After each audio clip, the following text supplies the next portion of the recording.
That's his correct name, it's not Felix. And in this corner, from Ilford, Nigel Benn! And he's really brought the crowd out tonight, I'll tell you that, Nigel Benn. For the weigh-in today, Benn scaled 11 stone, 10 pound. Cherinos, 11 stone, 12 and a half pound. Your referee for this contest, Mr. Larry O'Connell. So the border control has chosen Larry O'Connell, former boxer and a top amateur, of course, now star grade. And he won't look at him there. You notice that, Cherinos? He figured, why do I need the stare? His nerves must be a little bit unsettled by the crowd reaction anyway, and he's a long way from home. But nonetheless, in this game, you punch on the chin and you're never sure what town you're in. So now can he make it a lucky 13, as they say? Although it hasn't been lucky in his case, Ben. He's done in style, he's done his fights, and he had a good one against the American Reggie Miller and won in the 7th round in his last one. But I don't know the strength of the Venezuelan.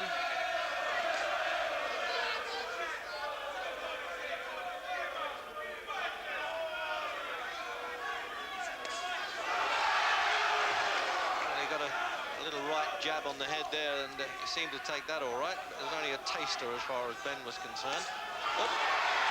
He pulled him onto the punch there, and the referee's into that one. That was a smart pro move, Jim, but he can't get away with it. Yeah, he's got a bit of talent as well as a punching power. He's very difficult to hit. You can see that already, the way he's bobbing and weaving in front of the Venezuelan. But straight away, he's looking for the target with the big stuff.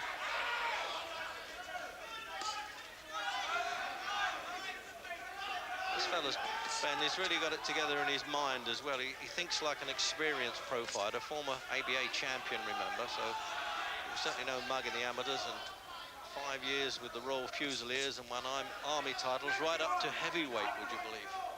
Came in at 11 stone 10, 4 pounds above the middleweight limit.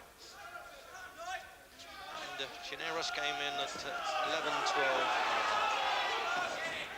But I think the weight might be irrelevant here. It's all about the punches that are coming in.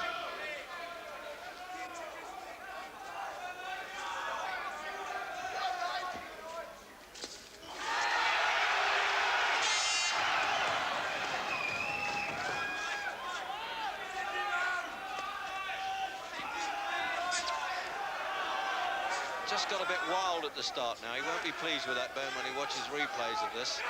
He likes the punches to be accurate, and he admired Marvin Hagler so much, and certainly Hagler was very accurate with his shots. In this game, you can't waste too many, Jim. You've got to make them count. Well, I think Ben's so used to blasting people out quickly, he doesn't mind taking a few chances early on. If this fellow, who looks not too bad at this stage, if he gets through the first round, maybe then Ben will settle down a little bit. He's a little bit wild at this stage.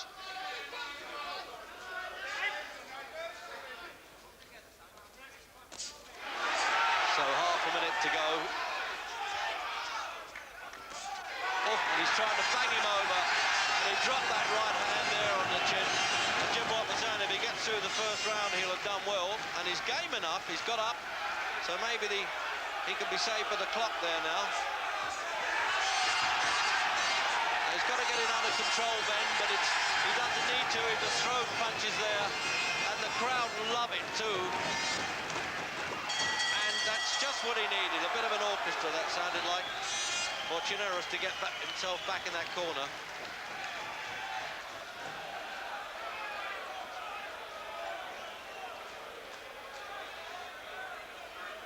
Well, there's a rundown, as I say, on Ben. We're getting him in early because the way it's going, I don't think he's going to be there much longer. He's had a 16-second win as well. That's Brian Lynch working with him, and let's have another. Jim, have a look at the replay now. The second knockdown, I think this is. Yeah, well, we all know about the power.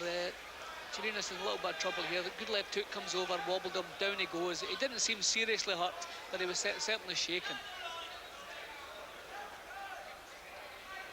So this is what we know about Cherinos. I don't know the two gentlemen that defeated him, but they couldn't have been too bad. Coming out for the second. Now, he's late coming off the stool because in America and Venezuela, they're used to the seconds away buzzer.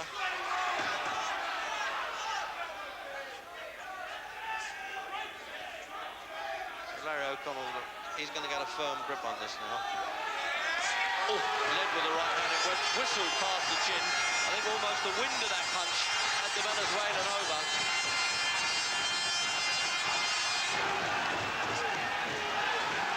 Well, you can see why he's become a big ticket seller now, Nigel Benn. He gives it all the action.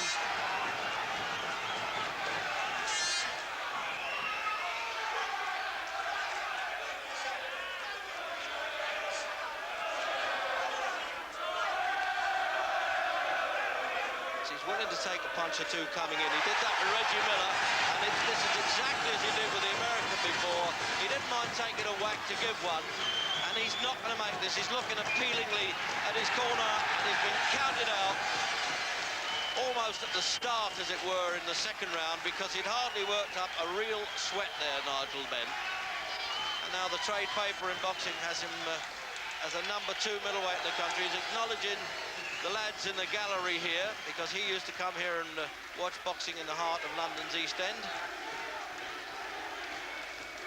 Jim, he's some finisher, isn't he?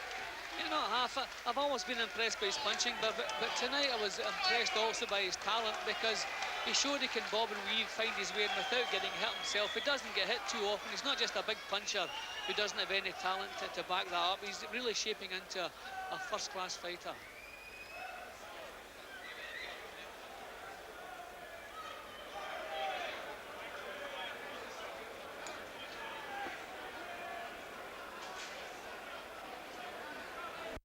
People tend to forget about you. You've only had, what, 24, 25 professional rounds, and you're still a relative novice, aren't you? Yeah, definitely. You know, I mean, I need to go more than 2-3 rounds so that I can get the experience. But, like, the way Brian's training me, you know, I doubt if I will do a lot of rounds, not until I meet top class. That's Brian Lynch, your trainer, but I think now you've almost had enough of the quick knockouts. You want a title to be on the line, don't you? Well, you know, I think within the next 2-3 fights, I think after the way we've been going through the last year, I think, you know, we should have a shot at one of the titles, the British, the European, or the Commonwealth. But you're on a very busy run now, aren't you, over the next couple of months or so? Just tell us about that. Well, I've got 5 fights lined up in 10 weeks. So, you know, now it won't be like having a week off. It'd be straight back in the gym training. And I think you even trained on Christmas Day, didn't you? Christmas Day, Boxing Day, we were still in the gym training, Jim. Let's just bring Brian Lynch, your trainer, in here. Brian, he must be a dream to work with, because he's so keen and so enthusiastic. It's lovely. You know, you can't go wrong. If he has, like you just said, we've got 4 fights lined up in X amount of days. If he knocks them out in 2 rounds, it only works out 8 rounds for 4 fights. So we hope to do that on every fight. As I said before, they say they want him to go longer. I don't. I love him to fall off the seat and let them count him out in the other corner, and Nigel will be the winner. These wars, I don't think, do you any good. Nigel goes in, he don't care who they are. We've got all these people who want to fight him, and fetch them on. We'll fight them.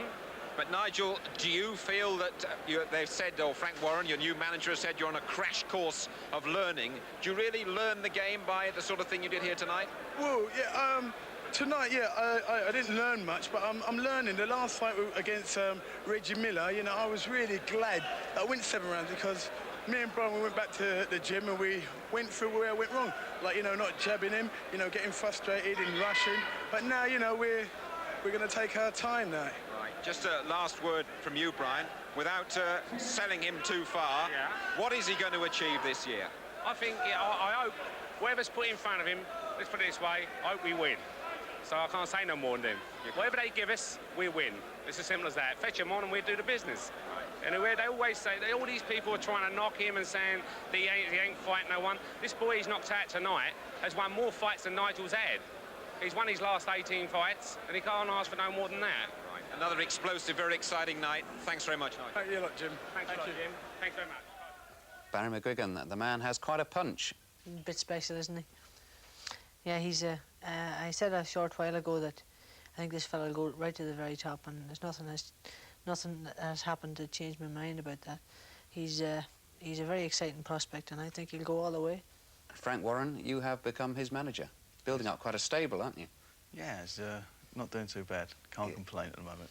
What are your plans for him then? You know, as we say, he's on a course of the next sort of 10 to 12 weeks of having another 4 fights, and hopefully he'll pick up some more experience. But the way Nigel fights, whoever he catches will go. Doesn't matter what the calibre of the opponent is, they'll go. Well, does it? Because people will obviously wonder if he's getting easy opponents, if he's not getting through them so easy quickly. opponents. He just fought the Venezuelan champion, who's had 20 fights, and according to his record, won 18 of those, and the 2 losses were on points. And yeah, he came to fight the fella, but he just didn't have a chance. He was too strong for him and too hungry. You know, Nigel seems to climb all over you. He doesn't give you any space, any room, and the punches come from all angles. And in fact, he got clipped with a shot just before he actually knocked out Felix or Firmino in the Cherinos. Cherinos, yeah. In the in the second round, he caught him with a good uppercut, and hopefully he'll learn not to get caught in future. Yeah, it's quite a future in front of him. Thanks both very much indeed. Well, now we're heading